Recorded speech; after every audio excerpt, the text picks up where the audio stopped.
नमस्कार मंडळी, स्वागत आहे तुमचं माझ्या मिनी ब्लॉगमध्ये. आज होता मार्गशीर्षमधला 3रा गुरुवार. तर मी इथं पूजेचं सगळं सामान जवळ घेऊन बसले.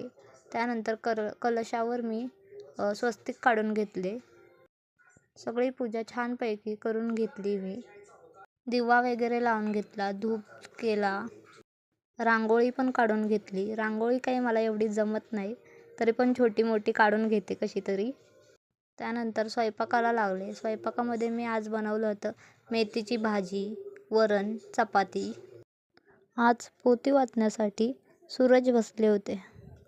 पोथी वाचून घेतली. त्यानंतर नैवेद्य वगैरे दाखवला आणि आम्ही जेवून घेतलं. तर आमच्या इकडे सगळ्या भाज्यांसाठी जास्त करून शेंगदाण्याचे कूट वापरले जाते. तुमच्याकडे पण वापरतात का ते मला कमेंटमध्ये सांगा. आणि तुम्हाला माझे व्लॉग आवडतात की नाही ते पण मला सांगा. कमेंट करा, फॉलो करा,